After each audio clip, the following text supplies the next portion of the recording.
Bienvenue à la première capsule de formation du projet Laboraté. Avant de voir ensemble les différentes étapes de mise en place d'un jardin, il est important que l'on survole quelques grands principes. C'est pourquoi les 2 premières capsules sont un peu plus théoriques, mais ne vous inquiétez pas, nous tomberons dans le vif du sujet très bientôt. Donc aujourd'hui, nous allons voir les besoins d'une plante, plus précisément la photosynthèse et les éléments nutritifs. Mais ça se nourrit de quoi une plante?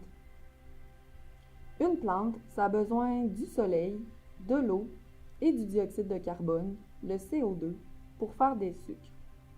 C'est la chlorophylle, la couleur verte des feuilles, qui capte le soleil pour la photosynthèse. Donc, la lumière, l'eau, la température et le dioxyde de carbone influencent la croissance des plantes. Mais, comme tout être vivant, la plante ne peut pas compléter son cycle en l'absence de nutriments. Par exemple, l'azote compose la chlorophylle qui capte le soleil pour la photosynthèse. Il y a un total de 12 éléments essentiels à la plante, divisés en 3 catégories selon la quantité que la plante a besoin. Ce qu'il est important de comprendre, c'est que la plante a besoin de tous ces éléments. L'azote, qui est dans la première catégorie, n'est pas plus importante que le fer, qui lui est dans la dernière catégorie. La plante a seulement besoin de plus d'azote que de fer. La façon dont ces nutriments se déplacent dans la plante nous aide à identifier les manques en chacun de ces nutriments.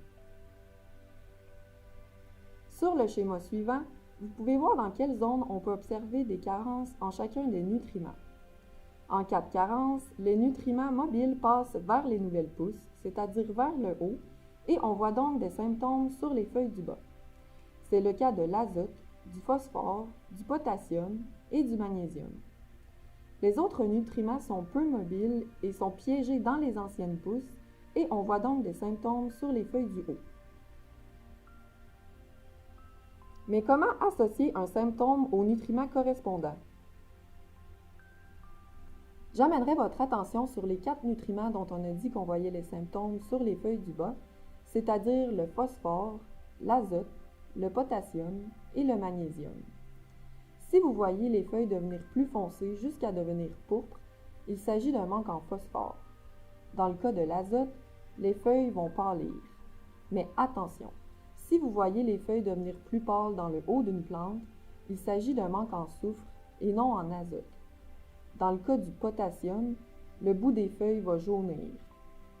Si vous voyez que c'est tout l'intérieur de la feuille qui jaunit, il s'agit d'un manque en magnésium.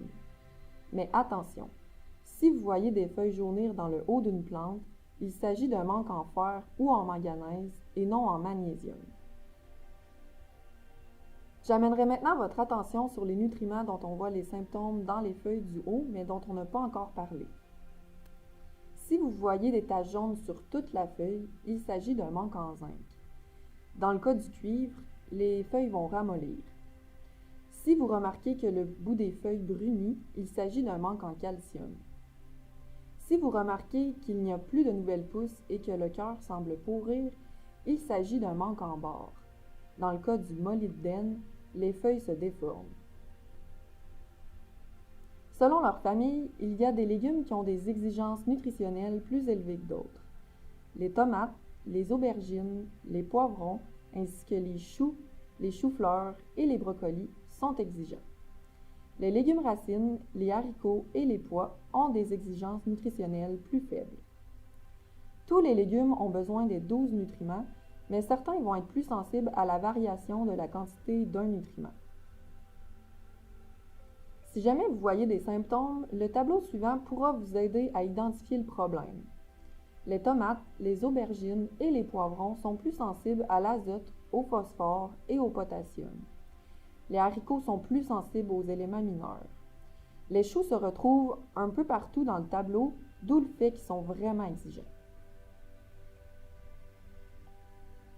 Il faut savoir qu'il n'y a pas seulement les nutriments qui peuvent affecter l'apparence d'une plante. La chaleur, le vent, l'intensité du soleil, le gel, la grêle, les excès de pluie et la sécheresse peuvent aussi laisser des symptômes sur une plante, sans oublier les insectes, les maladies et les mauvaises herbes. Il faut garder l'œil ouvert. Alors voilà, j'espère que vous avez apprécié la première capsule de formation du projet Labor Raté. Dans la prochaine capsule, nous aborderons les techniques pour bien connaître son sol. À bientôt!